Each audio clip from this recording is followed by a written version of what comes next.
si vous êtes dans Parcoursup. Hello, comment ça va? Bon alors comme tout le monde, je suis en ce moment dans Parcoursup, on a jusqu'au 2 avril pour finaliser nos vœux. On est tous dans la même urgence, mais comme je suis extrêmement généreux, oui, je vais vous partager mes meilleurs conseils pour réussir vos portfolios. Et donc vous l'aurez compris, je m'adresse ici à tous ceux qui vont postuler dans des écoles de design, d'architecture, même de mode, d'art et de design en général, et je pense qu'il y en a énormément parmi vous. Donc allez hop, on se retrouve sur Parcoursup. Si on arrive à se connecter, parce que ça se déconnecte tout le temps. Bref.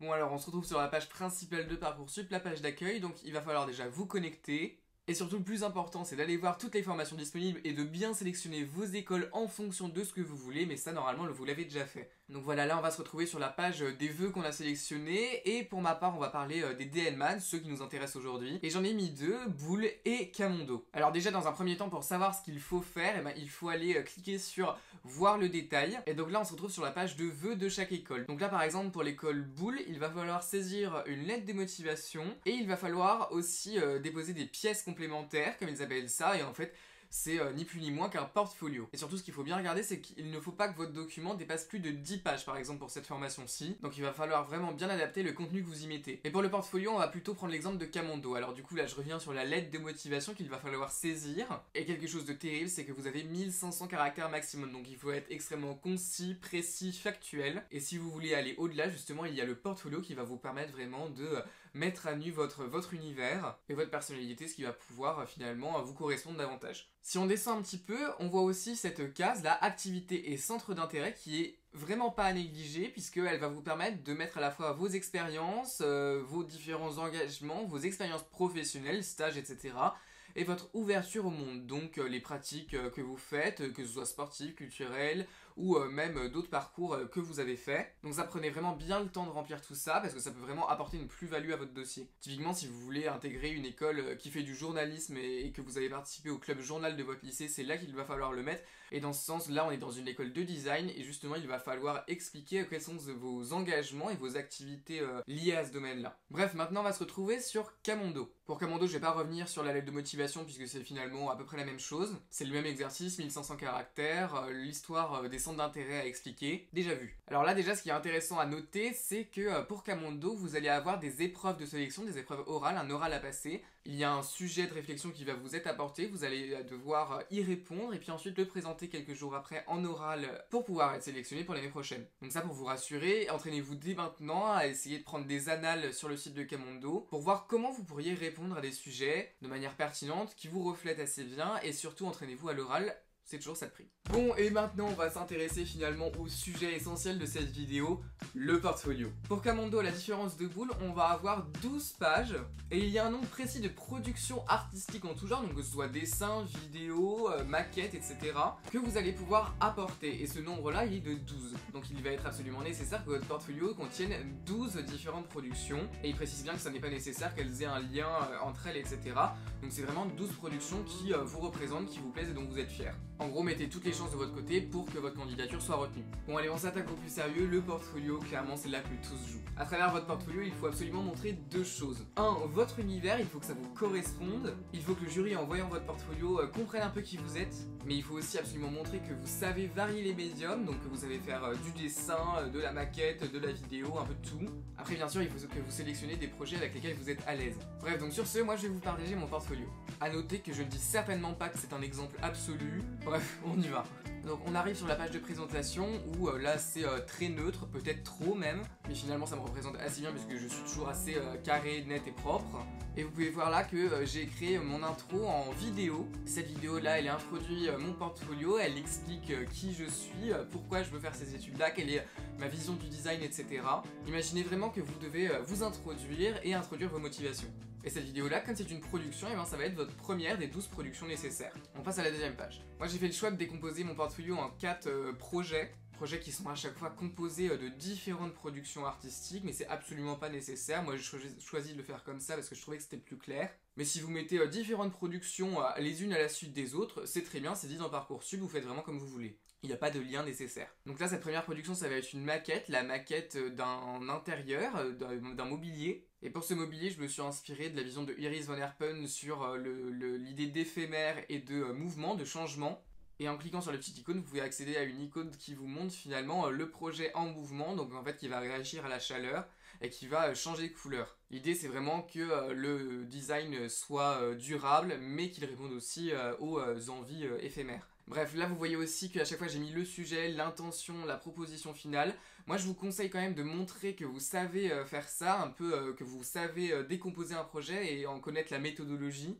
Mais encore une fois, ça c'est le sujet, l'intention de la proposition finale d'un projet. Ça n'est pas le sujet, l'intention de la proposition finale d'une production. L'important c'est vraiment de montrer différentes productions, c'est bien dit dans Parcoursup, je le répète, il n'y a pas besoin d'avoir de projets cohérents, etc. Il faut vraiment juste que les productions que vous montriez soient cohérentes par rapport à qui vous êtes, et non pas par rapport à une réflexion comme c'est le cas ici. Ensuite, sur cette deuxième page où j'explique comment et pourquoi j'ai réalisé ce projet, j'ai intégré deux autres productions artistiques, donc des dessins. Ici, un croquis d'étude d'un mobilier de Pierre Paulin, du fauteuil Oyster. Et ici, j'ai également ajouté le croquis de mise en situation de Tartoslovac qui est le mobilier que je vous ai présenté juste avant. Vous pouvez aussi vous montrer que vous êtes inspiré de choses que vous avez vues par exemple dans des expositions, ça vous montre toujours que vous vous intéressez un petit peu à ce qui se fait, c'est toujours une valeur ajoutée. Ensuite, encore une fois, on fait abstraction de l'histoire de projet. Donc là, on en est à la 5e production. Ce sont des photos faites au Polaroid. Et cette fois-ci, ce sont les photos de mode d'une cape que j'ai réalisée moi-même. Et donc, c'est une série de photos qui interroge la mode et la place qu'a la mode aujourd'hui. Sur la page d'après, j'explique donc ma proposition finale, mes différentes inspirations que j'ai mises ici. Mais aussi comment j'ai réalisé ces photos. Donc, j'explique que la cape a été conçue à partir de ma machine à coudre. Là, vous voyez que j'ai mis un 6. Ici, il faut que je change, il faut que je mette un croquis d'une machine à coudre, ça va rajouter un projet dessin, une production dessin. Typiquement à propos de dessin, moi je pourrais mettre plus de dessins, donc si vous êtes plus à l'aise en dessin, allez-y à fond sur le dessin. Beaucoup de dessins en une seule phrase, je suis d'accord, mais il n'y en a jamais assez. Sur la page suivante, j'explique encore pourquoi j'ai fait les choses, les significations des différentes choses, mais là donc comme vous le voyez, ce sont vraiment des explications, et il n'y a pas de production à proprement parler. Dans le 3e projet, on a un certain nombre de productions, donc tout d'abord une maquette, la maquette d'un magasin de jouets qui se voulait minimaliste. En fait, j'ai travaillé sur le thème excès vs minimalisme, et en fait j'ai montré que le minimalisme pouvait être une sorte d'excès.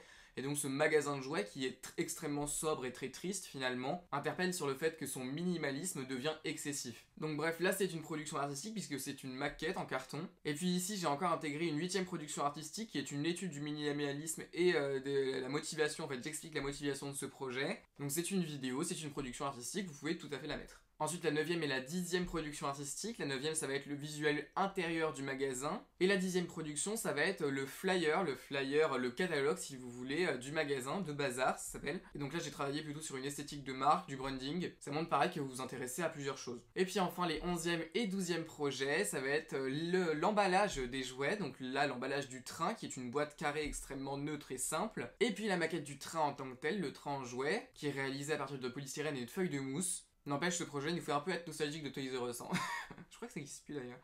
Et puis ensuite, forcément, j'ai bien sûr parlé de ma chaîne YouTube, donc qui s'appelle Noah's Design, que j'ai renommé Zest Design. J'ai donné des exemples de plusieurs vidéos que j'avais réalisées, donc c'est tout autant de productions que j'aurais pu mettre, mais j'ai fait le choix de plutôt les mettre en termes d'exemples et de garder les 12 productions pour au-dessus. Parce qu'en soi, une chaîne YouTube, c'est pas une production artistique, c'est plutôt un projet dans son ensemble, donc ça allait moins, mais il fallait quand même que je le mette parce que c'était quelque chose d'extrêmement intéressant. Et donc pour finir, j'ai montré le processus de création d'une vidéo, ça peut un peu expliquer finalement comment vous parvenez à créer quelque chose et d'où vous tirez votre inspiration.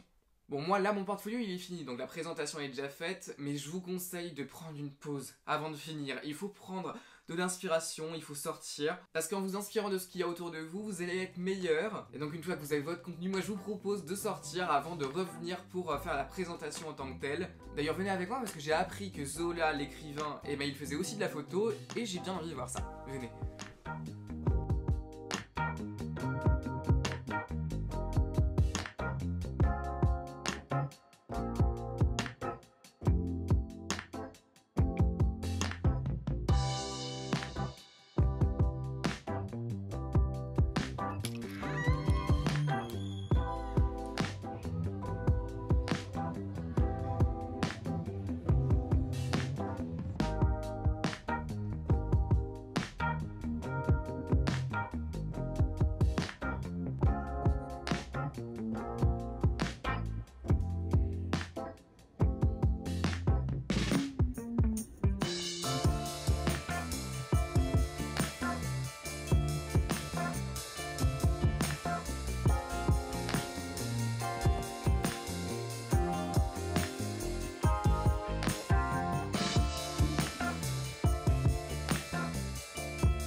Si vous passez à l'espace Richaud à Versailles, je vous conseille vraiment cette expo. En fait, ça explique que Zola, l'écrivain, est aussi un photographe. Je ne savais pas du tout, c'était super intéressant. Et puis l'espace est vraiment très beau. Ça fait une petite coupure dans nos réflexions, c'était bien agréable. On a appris plein de choses en plus. Mais du coup, c'est pas tout ça, il faut y retourner à ce Parcoursup. Hein. Donc allez, on y retourne, c'est fini les petites balades. Un petit bol d'air, ça fait quand même du bien. Bon allez, on y retourne. Parce que c'est bien beau de visiter des choses, mais on a ça à rendre avant le 2 avril. Là, il manque un dernier truc, la présentation. Et il ne faut pas négliger la présentation. Le fond et la forme vont ensemble, et oui. Moi, je vous conseille vraiment d'opter pour une présentation épurée, parce que sinon le jury risque de pas s'y retrouver, de pas comprendre, et finalement de pas saisir l'importance de vos projets, enfin je veux dire de vos productions. Et puis même si c'est pas nécessaire de décomposer votre portfolio en termes de projets, décomposer quand même les différentes productions, ce sera plus clair je pense. Mettez production 1, 2, 3. La structure aide vraiment à la compréhension. Pour faire votre présentation, bon bah, je suis extrêmement original, je vais vous dire Canva, mais au moins Canva ça marche, c'est fantastique, il y a plein de pièces différentes. Il y a plein d'illustrations, plein de couleurs, enfin on peut faire des trucs top avec Canva. Travaillez aussi sur les couleurs de votre portfolio, que ce soit quelque chose d'agréable, de lumineux, ou au contraire si vous voulez quelque chose de plus sombre, bah retravaillez l'ensemble pour que ça marque une certaine personnalité, etc. Il faut vraiment que la présentation vous corresponde. C'est vraiment ça qui va donner votre personnalité à votre présentation et qui va vous représenter. Et puis de même pour le coup là, il faut que ce soit cohérent par rapport aux productions que vous présentez. Typiquement si vous présentez une production archi joyeuse et que vous mettez quelque chose d'extrêmement sombre, ça dépend comment vous l'amenez bien sûr, si c'est le thème de votre réflexion, mais si ça ne l'est pas, ça va pas être cohérent. Donc ça c'est vraiment vous qui savez, vous connaissez vos productions, vous connaissez votre personnalité, vous savez ce que vous voulez dégager, donc ça c'est un travail archi personnel. Mais comme je vous le disais tout à l'heure, vraiment optez pour quelque chose quand même d'épuré, de structuré, essayez de mettre le moins de texte possible, typiquement cette slide là, ou la slide là, ou même celle-ci, vont être un petit peu trop remplies en termes de texte. Il y a certaines productions où c'est nécessaire de tout expliquer, mais essayez d'en mettre le moins possible. Typiquement là, moi je pense que c'est un petit peu trop, mais j'ai vraiment pas réussi à mettre moins. Ne sous-estimez pas cette étape parce que ça va vous prendre un temps monstrueux. Mais franchement ça vaut le coup puisque c'est ça qui va faire aussi la différence dans votre portfolio par rapport aux autres portfolios.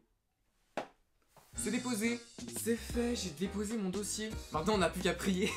Bon écoutez, moi j'y courage, c'est fatigant, c'est usant. En plus Parcoursup ça laisse place au doute, on a peur, on appréhende un petit peu. Mais c'est un passage obligé, ça va peut-être vous permettre d'aller dans l'école de vos rêves. Donc même si c'est un peu casse-pied, ça vaut vraiment le coup d'y passer du temps. Bon j'espère que cette vidéo vous aura plu, j'espère qu'elle vous aura aidé. Et puis au passage, si vous avez pu découvrir que Zola était un photographe, et ben ça me fait plaisir aussi.